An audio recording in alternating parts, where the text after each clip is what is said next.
I am on a quest to find a vanilla pudding recipe that doesn't have like maltitol or erythritol or like all those other things that just like they give me indigestion. I don't want to be using those things if I don't have to. So I am trying a recipe today. This only serves two, but my plan would be to multiply that in order to make my banana pie that I make during the holidays. So I have a pinch of salt in my bowl here and 2.5 tablespoons of powdered monk fruit allulose blend. The original recipe calls for swerve. I'm going to add to this 2 egg yolks. And then I'm just going to get these whisked together until they are well combined. All right, that looks good.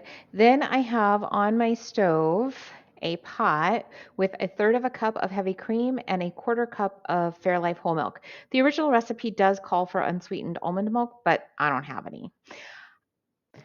I'm going to bring this up to a simmer, continuing to whisk it so that it doesn't like scorch.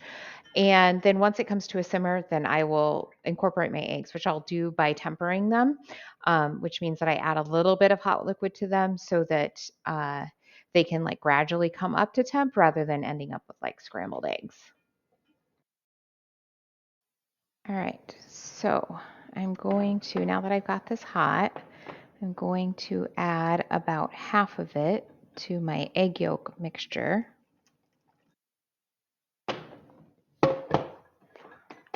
To heat them up.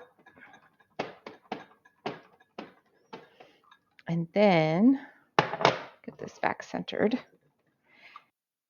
Add this whole thing in to my pot.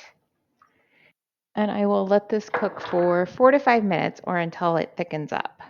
Okay, I'm going to turn the heat down a little. I don't want it boiling. All right, so I'm going to remove this from the heat and then just kind of keep stirring here a little bit. I'm going to add in a tablespoon of butter. And the original recipe is actually for banana pudding. So you add 3/4 of a teaspoon of banana extract and 1/4 teaspoon of vanilla extract. But I just want to make vanilla pudding. So I'm just going to add a teaspoon of vanilla extract. And I'm going to just whisk these in until that butter gets melted. And now that that's melted, I'm going to add 1/8 of a teaspoon, and the instructions say to sprinkle it over the top. So that's what I'm going to do. 1/8 of a teaspoon of xanthan gum, and then to whisk this in vigorously. Okay, so now I'm just going to get it into a bowl and I'm going to cover it with plastic wrap, making sure that it sits right on top of the pudding so it doesn't get a film on it.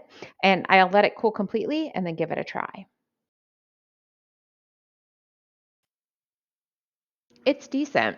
Um, Not quite the texture that I like, just in that it's just a little almost grainy, but you don't actually feel it, but you kind of do. It's hard to describe. But I think in a pie, like that's just going to like disappear anyway. So I think that that can be okay. The flavor is nice. It is definitely richer than the other pudding, like absolutely for sure. Like you can tell that it's got that heavy cream in it. It is nice and thick, so using it as like a pie filling will be absolutely fantastic. I think this one could be an option.